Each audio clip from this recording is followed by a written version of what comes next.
Vamos então à nossa análise. A frase-chave ali, Samuel Pessoa, é: o ministro não deu detalhes. Uma pena, porque a gente sabe que o diabo mora no detalhe. Mesmo sem os detalhes, você se arrisca a uma apreciação mais abrangente do que você acabou de tomar conhecimento? Minha avaliação é o seguinte: a gente tem um problema estrutural. Qual é o problema estrutural que mais incomoda, digamos, o mercado financeiro?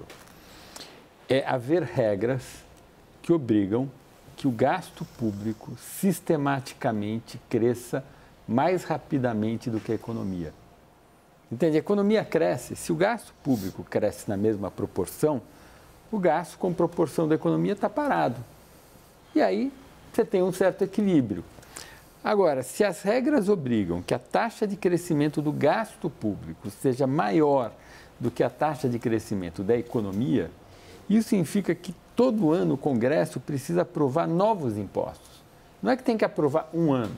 Não, tem que aprovar um ano. Aí no outro ano o desequilíbrio se refaz, porque o gasto cresce a uma velocidade maior e assim sucessivamente. E isso não foi alterado, eu posso deduzir do que você acabou de dizer. Porque o que mais poderia alterar é aquela mudança de colocar a valorização do mínimo no arcabouço. Mas isso é mentiroso, isso é falacioso. Por que é falacioso? Porque colocar a valorização do mínimo no arcabouço é dizer que o salário mínimo real vai crescer dentro da taxa de crescimento do arcabouço, não é isso? Certo, os 2,5%. 2,5%. De 0,6% a 2,5% a 70% da taxa de crescimento da receita corrente líquida do ano anterior. Agora, a taxa de crescimento do arcabouço é a taxa de crescimento do gasto público. E a taxa de crescimento do salário mínimo é a taxa de crescimento do valor de um benefício.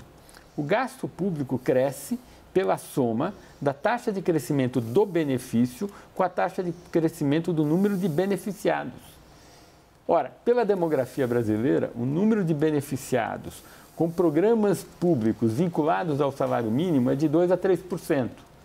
Então, se o salário mínimo vai crescer a taxa de crescimento do arcabouço, os benefícios, que é o gasto público vinculado aos benefícios vinculados ao mínimo, vão crescer a 2,5% mais o número de beneficiados, que é outros 2, 3%. Ou seja, aqueles gastos vinculados ao mínimo vão crescer 5%, que é mais do que o PIB. E o desequilíbrio vai se refazer ano a ano. Então, talvez minore, mas nem vai minorar tanto. Vai minorar um pouco, ajuda um pouco, mas é um pouco.